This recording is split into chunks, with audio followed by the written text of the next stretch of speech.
Bitcoin getting close to $100,000. How are you feeling about cryptocurrencies now? What can you actually do with it other than just speculating on it? And I'm waiting for anybody to explain to me how it is actually useful in an advanced economy, and I just haven't seen it yet. With Bitcoin sitting safely above the $1 trillion market cap for most of 2024, and it knocking on the door of $2 trillion, you would think now would finally be the time to announce we are no longer early. Yet we are still profoundly early. And there's no further proof of this than how much of the world still fundamentally misunderstands what Bitcoin is. Today, I dispel the still prevalent misunderstandings about what Bitcoin is, the global macro environment it exists in, and the forces that will inevitably drive it much, much higher from here. Bitcoin is taking a much needed breather here after having a monster month, up over 30% in November alone. After an epic display of paper hands, with short-term Bitcoin holders panic selling just shy of 55,000 Bitcoin in the last 24 hours, and long-term holders taking some profit just shy of 100K, Bitcoin is still sitting strong, hovering around $96,000 today. Today's price action is incredibly bullish and shows just how impactful institutional and corporate demand remains, as they have relentlessly gobbled up most of the selling pressure we saw over the weekend and early this week. If paper-handed panic sellers and long-term profit taking continues here, we could still go a bit lower, but I suspect increasing demand will push through the sell pressure and will resume higher prices into December and beyond. Institutional and corporate demand on the heels of MicroStrategy's incredibly aggressive Bitcoin accumulation continues today as more companies announce Bitcoin acquisition strategies. Most notably, SOS Limited, a data mining and analysis firm out of China, announced a plan to buy 50 million in Bitcoin, and their stock immediately jumped 77% this morning. You better believe other struggling companies with treasuries sitting in cash are taking note. But even with increasing demand from institutional investors, corporations, and even national governments, somehow we're still early to Bitcoin. Now, I always expected central bankers and their lackeys to be the last to adopt Bitcoin, but these comments from the president of the Federal Reserve Bank in Minneapolis, Neel Kashkari, is really something to behold in 2024. I want to touch on cryptocurrencies. You've been a major critic. In fact, you talked about how cryptocurrencies are like a giant garbage dumpster at one point. I mean, with Bitcoin getting close to $100,000, how are you feeling about cryptocurrencies now? Well, the question that I've been asking for the last 7 or 8 years continues. What can you actually do with it other than just speculating on it? I understand it's an article of speculation, and that's fine if people want to speculate on it. That's fine. They can speculate on anything they would like. But does it actually have any utility in an advanced economy? Can you buy things with it? Do people buy things with it? At least in the US, the answer is a resounding no. Almost nobody buys anything using Bitcoin. Then it was supposed to be an inflation hedge. And then when inflation took off in the US, Bitcoin got crushed. So it wasn't an inflation hedge. So it's not a useful payment tool. It's not an inflation hedge. Is it merely a speculative asset as an instrument of speculation? If that's all it is, that's fine. People can be free to speculate on whatever they would like. But I would like us to be clear on what this is and what this is not. And I'm waiting for anybody to explain to me how it is actually useful in an advanced economy, and I just haven't seen it yet.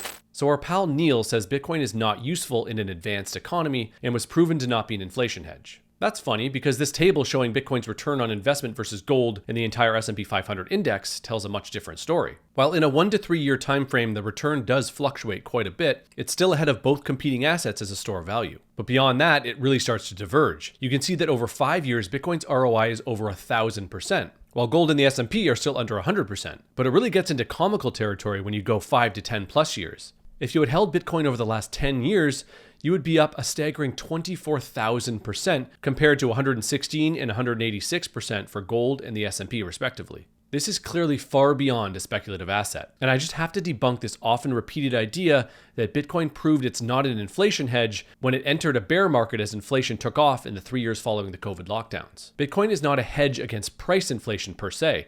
It's a hedge against monetary debasement, which is the overwhelming cause of price inflation. The run up to 69K during the last bull market in 2021 was front-running and smelling out the eventual price inflation we would see as a result of the unprecedented expansion of the money supply we saw in 2020. Just like today, where we see the gradual increase of the money supply, and Bitcoin and other hard assets like gold are smelling out what the eventual outcome of this will be in the years ahead, the inevitable return of higher price inflation. So yes, Bitcoin does have utility value, and its main utility is protecting people from the dangerous mismanagement of the money supply and the economy at the hands of people like you, Neel, and the central bank you represent. But Bitcoin misinformation and ignorance is not limited to just central bankers. Even people who are correctly bullish about Bitcoin right now don't seem to fully grasp what it is they hold. Take former CFTC chair Chris Giancarlo, for example. He was on Fox Business yesterday, and he made some pretty remarkably positive comments about the idea of a US strategic Bitcoin stockpile, but still revealed his ignorance about the real innovation behind Bitcoin.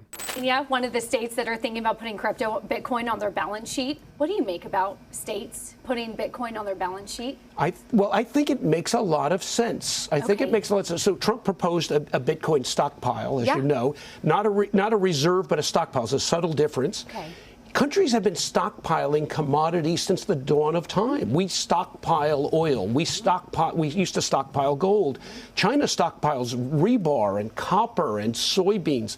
Countries stockpile precious commodities as the world's first digital commodity. Do they have the financial wherewithal, though, to manage that on a balance sheet? I'd have to look into Pennsylvania's wherewithal, but I do think it makes sense. I think it makes sense for the United States. I think it's a very forward-looking idea. You know, are you worried that the speculation in the coin has outpaced the technology of the blockchain? Because the blockchain is the transformational technology, right? The coin is the facilitator. It's like the juice that goes through the system, but you need a system. The system, I still haven't bought a slice of pizza with Bitcoin yet, or I don't know any. But, I mean, what's going on? Charlie, you and I are the same vintage. We're old enough to remember the dot-com bubble. And in the dot-com bubble, prices got ahead of the underlying technology. It wasn't that people didn't want to engage in e-commerce. They didn't want to do it using dial-up modems, and they didn't want to do it putting their credit card information to a dodgy website. It took the arrival of 4G and 5G technology, took the arrival of PayPal and other utilities, took the arrival of Amazon delivery to make e-commerce a reality.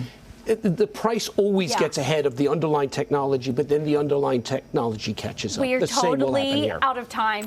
In many ways, this clip is extremely bullish. We have a former CFTC chair saying he believes a Bitcoin stockpile for the US government makes a lot of sense. But then you have the cringy comments about blockchain technology. And I'll give Giancarlo the benefit of the doubt, as most of the cringy comments were made by the Fox anchor. The idea that blockchain is a transformational technology on its own is ludicrous and totally misguided in 2024, just as it was back in 2017. Blockchain is not the transformational technology. Bitcoin is. Blockchain is just one piece of the puzzle.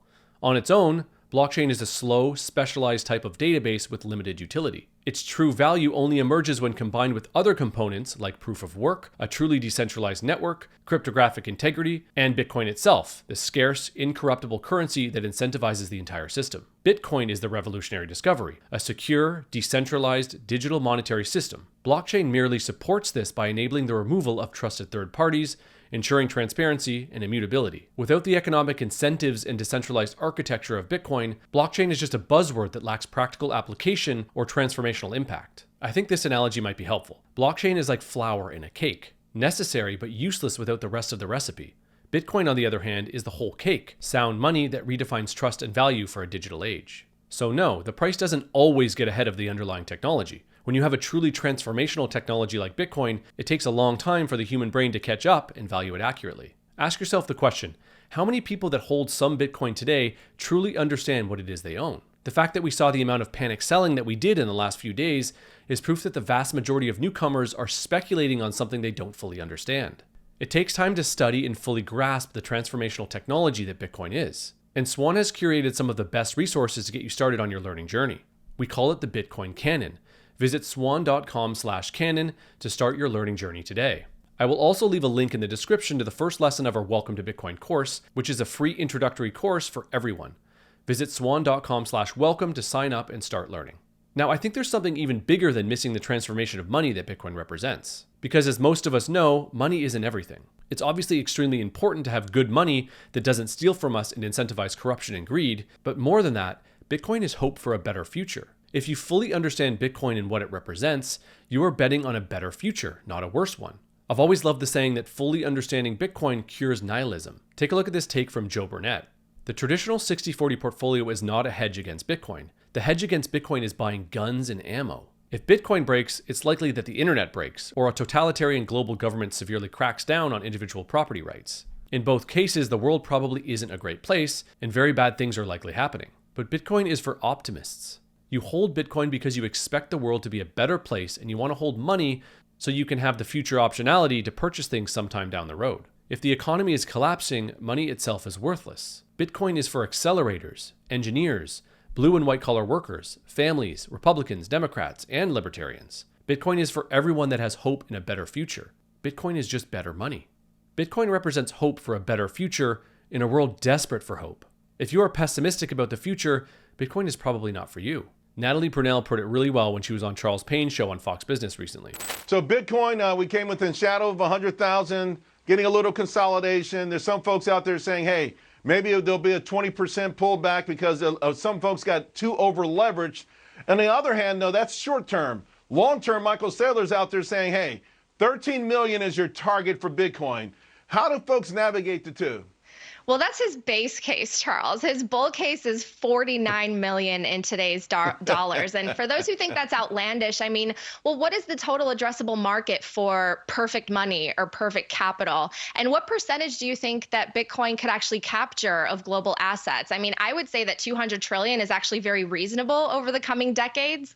But honestly, I mean, people talk about price. Charles, the money is great, but the mission is even greater. I don't know anyone who bought shares of Apple or Nvidia or even some beautiful beachfront property and said, wow, I feel like I have a sense of purpose now. But I know thousands of people who feel that way after buying just a small amount of Bitcoin. They feel empowered. They want to help others. They want to give back, and they feel a sense of purpose. And I tweeted about this today, so shout out to Max Kaiser. But that's what this is about. It's about something bigger than ourselves. Hope is the most powerful motivating force, and Bitcoin brings out the hope. It brings out the best in us. So yeah, the money's great, but this is about building a better future for every generation, and that's worth more than any price target.